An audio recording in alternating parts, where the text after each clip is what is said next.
오늘 우리는 신앙의 가장 깊은 질문 앞에입니다. 바로 구원에 대한 진실입니다. 우리가 믿고 있는 구원은 과연 어떤 모습일까요? 우리 모두는 영광의 왕관을 원하지만 고난의 십자가는 피하고 싶어 합니다. 누구나 천국을 갈망하지만 그곳에 이르는 길을 걷는 것은 주저합니다. 성경이 말하는 좁은 길은 결코 일요일 오후의 한가로운 산책길이 아닙니다. 그 길은 눈물과 희생 그리고 온전한 굴복으로 가득한 길입니다. 그 길은 우리의 교만을 남김없이 꺾어버리고 마음속 깊이 숨겨두었던 우상들을 드러내며 우리의 생명 그 자체를 요구할 것입니다. 그리고 여기 우리가 마주하기 힘든 진실이 있습니다. 바로 그 길을 걷고자 하는 사람이 거의 없다는 사실입니다. 하나님께서는 그분께 순종하는 길이 쉽다고 말씀하신 적이 없습니다. 하지만 그 길의 끝에는 값을 먹길 수 없는 영원한 가치가 있다고 약속하셨습니다. 오늘 저는 여러분이 듣기 불편해 할 수도 있는 진실을 나누고자 합니다. 오늘날 세상 문화가 만들어낸 기독교는 성경이 말하는 본질과 너무나도 다릅니다. 진정한 구원은 단순히 기도문을 따라 을조리는 행위가 아닙니다. 그것은 옛자아의 완전한 죽음이며 새로운 생명으로 다시 태어나는 것입니다. 만약 당신이 한 손에는 세상을 굳게 붙잡고 다른 한 손으로는 그리스도를 붙잡을 수 있다고 믿는다면 당신은 스스로를 속이고 있는 것입니다. 좁은 길은 우리의 모든 것을 요구합니다. 지금 이 순간 우리가 신음해야 할 질문은 이것입니다. 나는 정말 그 좁은 길 위에 서 있는가? 아니면 그저 그렇다고 스스로를 위로하고 있는 것은 아닌가? 구원은 인간의 노력으로 시작되지 않습니다. 강단 앞으로 걸어나와 기도문을 따라하고 신앙 고백 카드에 서명하는 것으로 이루어지는 것이 아닙니다. 그것은 단순히 의지적인 결단만으로 되는 것도, 순간적인 감정의 격동으로 얻어지는 것도, 지적인 동의로 성취되는 것도 아닙니다. 구원은 전적인 하나님의 사역입니다. 그분의 주권적인 은혜와 능력으로 계획되고 그분의 영과 말씀으로 이루어집니다. 오늘날 수많은 사람들이 구원이 자신의 통제 아래 있다고 믿도록 길들여졌습니다. 하나님을 향한 단순한 선택만으로 영생을 얻을 수 있다고 생각합니다. 그러나 그들의 삶 속에서는 하나님의 일하심의 증거 즉 거룩한 변화의 열매를 찾아볼 수 없습니다. 진정한 구원은 초자연적인 사건입니다.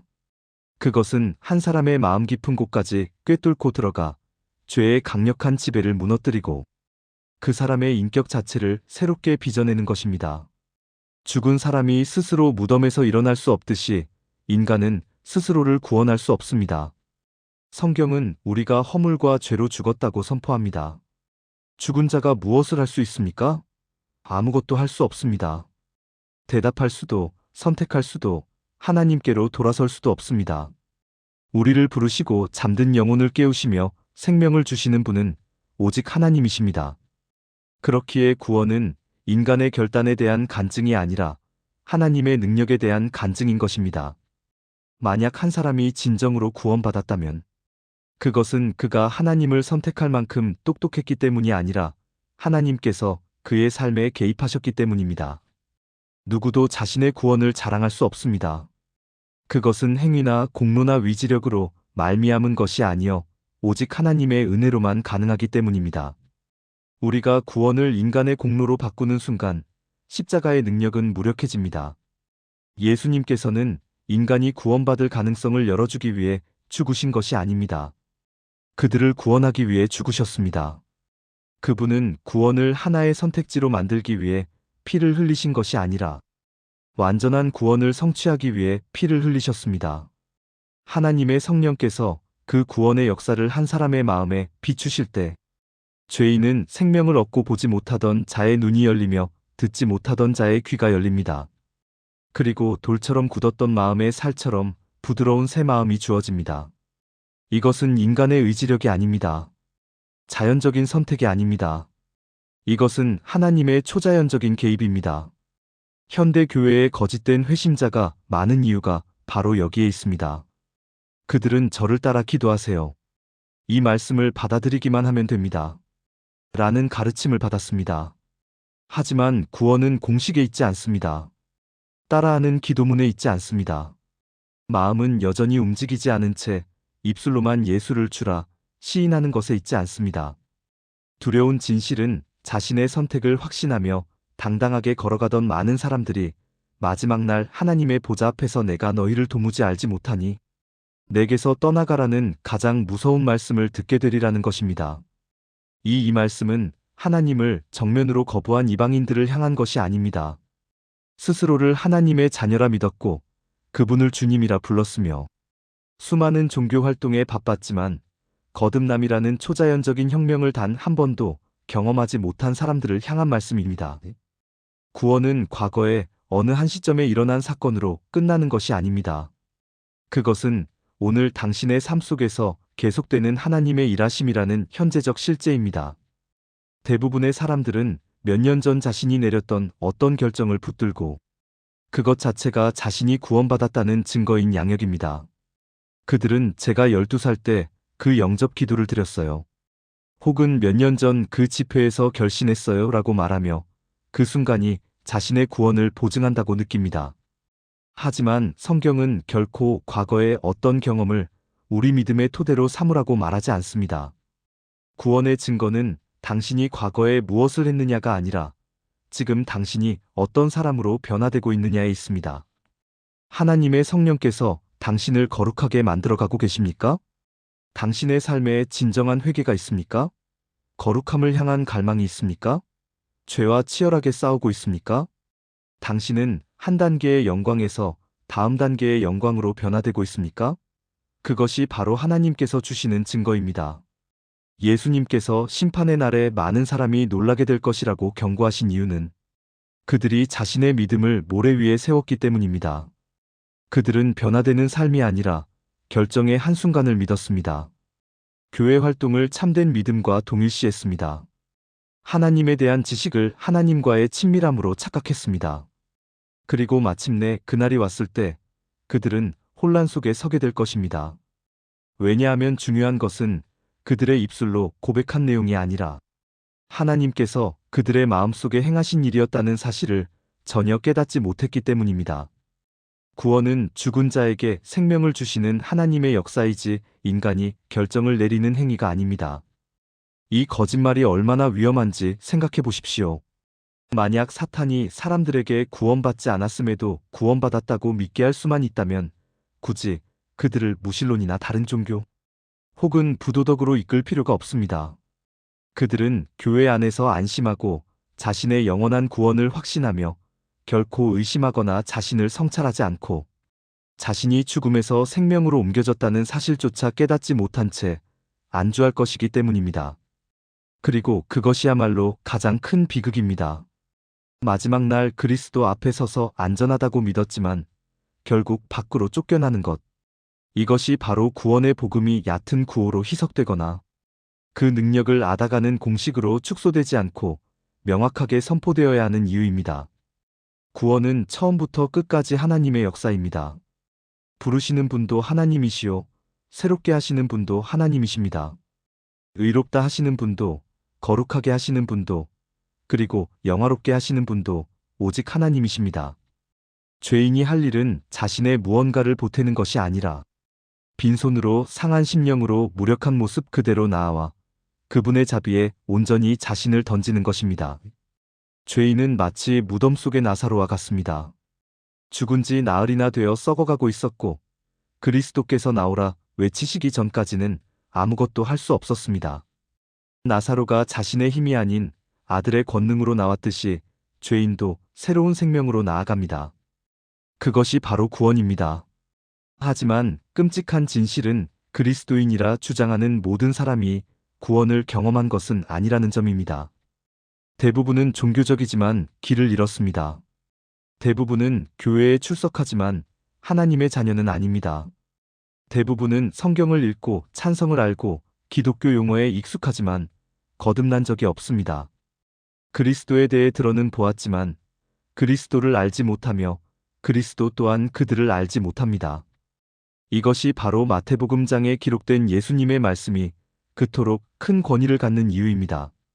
나더 주여 주여 하는 자마다 다 천국의 왕국에 들어갈 것이 아니요 오직 하늘에 계신 내 아버지의 뜻대로 행하는 자라야 들어가리라. 말이 우리를 구원하지 않습니다. 맹세가 우리를 구원하지 않습니다. 구원의 존재를 확증하는 것은 바로 우리 삶에 나타나는 하나님의 일하심의 증거입니다. 우리가 구원의 실체를 마주할 때 모든 거짓이 벗겨집니다. 한번 기도했기 때문에, 혹은 교회에서 자랐기 때문에, 또는 기독교 교리의 지적으로 동의했기 때문에 구원받을 수 있다는 생각을 파괴합니다. 구원은 인간이 하나님께로 올라가는 것이 아니라 하나님께서 인간에게로 내려오시는 것입니다. 당신이 그분을 붙잡는 것이 아니라 그분께서 당신을 붙잡으시는 것입니다. 만약 그 역사가 일어나지 않았다면, 그 변화가 시작되지 않았다면, 세상의 모든 종교적인 행위는 당신에게 아무런 유익도 주지 못합니다. 넓은 길은 편안함과 수용 그리고 인기의 목소리로 가득 차 있습니다.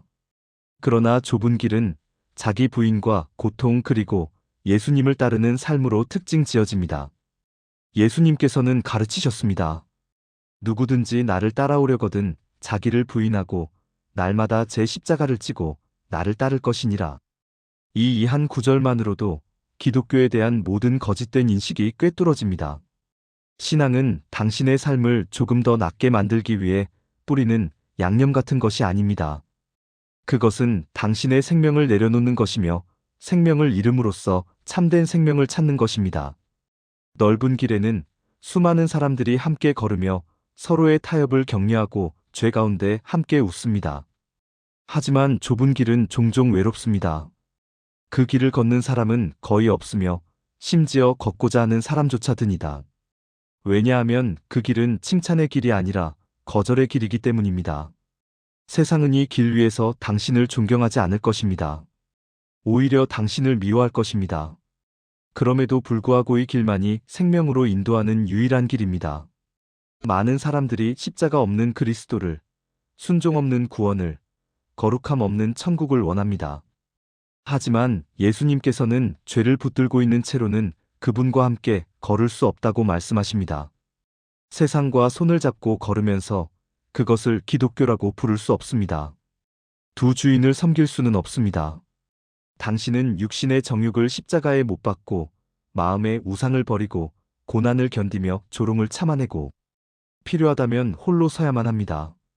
세상은 당신을 어리석다고 말할 것이고 가족이 당신을 비난할 것이며 친구들이 당신을 버릴 것입니다. 하지만 그 좁은 길이 당신을 생명으로 인도할 것입니다. 이것이 바로 소수의 사람만이 그 길을 가려는 이유입니다. 그 대가를 치를 준비가 된 사람이 거의 없기 때문입니다. 충격적인 사실은 그리스도의 이름을 지닌 대부분의 사람들이 좁은 길 위에 있지 않다는 것입니다. 그들은 넓은 길을 편안하게 걸으면서 자신들이 안전하다고 착각하고 있습니다. 그들은 교회에 가기 때문에, 종교적인 용어를 사용하기 때문에, 신앙을 고백했기 때문에 자신들이 생명의 길을 가고 있다고 믿습니다. 하지만 그들의 삶을 자세히 들여다보십시오. 거기에는 자기 부인도 죄에 대한 애통함도 위에 대한 갈망도 없습니다. 그들은 여전히 세상에 안주하고 있습니다. 죄를 슬퍼하는 대신 합리화합니다. 거룩함을 추구하는 대신 조롱합니다. 그러면서도 자신들이 천국을 향해 가고 있다고 확신합니다. 넓은 길은 파멸로 인도하지만 그 길을 걷는 사람들은 많습니다. 그러나 생명으로 인도하는 문은 좁고 길은 협착하여 찾는 자가 적습니다. 이것은 권장사항이 아니라 엄중한 경고입니다. 구원은 값싼 것이 아닙니다. 그것은 하나님의 아들의 생명을 대가로 치었으며 당신의 생명 또한 요구할 것입니다. 이끄는 길은 쉽습니다. 아무것도 요구하지 않기 때문입니다. 당신은 원하는 대로 살고 하고 싶은 것을 하며 자신을 숭배하면서도 종교적으로는 안전하다고 느낄 수 있습니다. 하지만 좁은 길은 회개를 요구합니다. 말로만이 아닌 삶으로 죄에서 돌이킬 것을 요구합니다. 선택사항이 아닌 하나님께서 진정으로 당신의 마음을 바꾸셨다는 증거로서의 거룩함을 요구합니다. 그 좁은 길은 좁은 문으로 시작됩니다. 그 문은 바로 그리스도 자신입니다. 당신은 교만과 탐욕, 정욕과 우상들을 짊어진 채 그 문을 비집고 들어갈 수 없습니다. 죄를 가지고 들어갈 수 없습니다. 자기를 가지고 들어갈 수 없습니다. 당신은 깨어지고 겸손하며 텅 빈 채로 나아와야만 합니다. 넓은 문은 당신의 있는 모습 그대로 환영하고 그대로 머물도록 허락합니다. 하지만 좁은 문은 당신의 모든 것을 아삭아삭합니다. 오늘날 수많은 교회들이 넓은 길을 더욱 넓게 만들고 있다는 것이 큰 위험입니다. 그들은 복음을 희석시키고 제자도의 요구사항을 제거하며 세상의 입맛에 맞는 기독교를 제공합니다. 있는 모습 그대로 오십시오. 그리고 그대로 머무십시오. 하나님은 당신을 사랑하시며 아무것도 요구하지 않으십니다. 라고 약속합니다. 그것은 복음이 아닙니다. 복음은 사람을 죄 가운데에 머물게 하지 않습니다. 죄로부터 그를 구출합니다. 죄인을 얼루만지는 것이 아니라 죄인을 새롭게 합니다. 좁은 길은 고되고 힘듭니다. 그것은 성화의 길이며 날마다 자아가 죽는 길이며 끊임없는 회개의 길이기 때문입니다. 하지만 동시에 그 길은 기쁨의 길입니다. 그리스도께서 당신과 함께 그 길을 걸으시기 때문입니다. 주님의 임재는 넓은 길이 아니라 좁은 길 위에 있습니다. 그렇다면 스스로에게 질문해야 합니다. 당신은 어느 길 위에 있습니까? 입술로만 대답하지 말고 당신의 삶을 정직하게 관찰하십시오. 당신의 삶에서 좁은 길의 흔적, 즉 자기 부인과 회개, 거룩함의 증거들을 발견할 수 있습니까? 아니면 타협과 세속죄의 죄에 대한 용납을 발견합니까? 진정으로 거듭난 사람은 결코 이전과 같을 수 없습니다. 그의 갈망이 변하고 사랑하는 것이 변하며 가치관이 변할 것입니다. 죄가 없는 완벽한 사람이 되는 것은 아니지만 그는 분명히 변화될 것입니다. 사람 안에 거하시는 하나님의 성령은 숨겨질 수 없습니다. 거룩함은 구원의 조건이 아니라 구원의 필연적인 결과입니다. 나무를 그 열매로 알듯이 신자는 그의 삶으로 알 수 있습니다. 성경이 끊임없이 우리에게 자신을 살피라고 경고하는 이유가 여기에 있습니다. 넓은 길은 스스로 속고 있는 사람들로 뿐입니다. 그들은 하나님의 말씀이 아닌 감정이나 경험 혹은 문화적 관용으로 자신의 믿음을 측정합니다. 하지만 좁은 길은 우리에게 냉철한 자기 성찰을 요구합니다. 당신의 삶에 거룩함의 증거가 있습니까? 완벽함이 아닌 전진이 죄 없음이 아닌 회개가 입술의 고백이 아닌 순종이 있습니까?